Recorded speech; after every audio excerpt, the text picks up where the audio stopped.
علوم ظاہر کے وہ رکھوالے ہیں،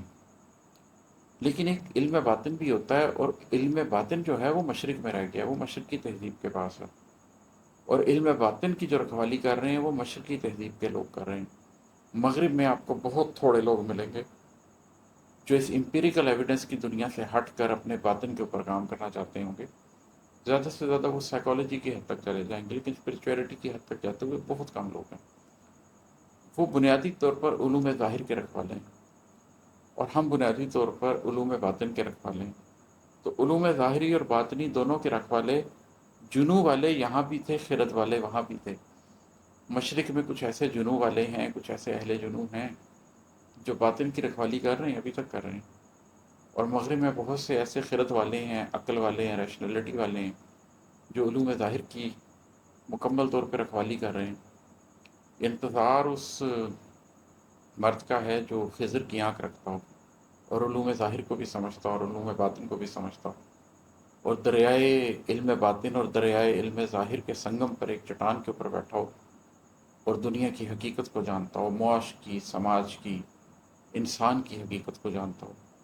مجھے بھی ایسے ہی لوگوں کی تلاش ہے کہ کاش کچھ ایسے لوگ اکٹھے ہوں جو علوم ظاہر اور علوم باطن دونوں کے رکھوالے ہوں۔ کچھ خرد والے ادھر بیٹھے ہیں، کچھ جنوب والے ادھر بیٹھے ہیں، کچھ وہاں علوم ظاہر کی حفاظت کر رہے ہیں، کچھ یہاں علوم باطن کی حفاظت کر رہے ہیں۔ ان کے سنگم پہ بیٹھے ہوئے لوگ نہیں ملتے، ان کی تلاش ہے۔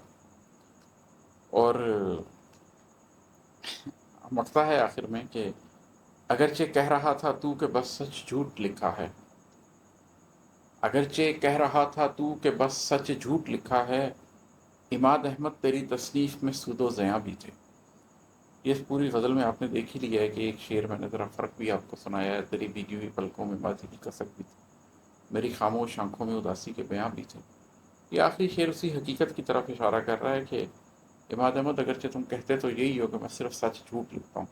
میں صرف نظریے کی بات کرتا ہوں، مگر ہاں کہیں کہیں سود و زیاں کا ذکر بھی ہوتا ہے، کہیں کہیں تمہاری ذات پہ جو بیتا ہے اس کی تکلیف، انسانی تکلیف، وہ بھی آ ہی جاتی ہے کہ بہرحال آپ انسان ہیں، تو آپ کی ذات کی تکلیف کہیں اونچ کے آئی جاتی ہے اور نظر آنے لگ ہی جاتی ہے۔ اگرچہ کہہ رہا تھا تو کہ بس سچ جھوٹ لکھا ہے، عماد احمد تیری تصنیف میں سود و زیاں بھی تھے۔ بہت شکریہ، السلام علیکم۔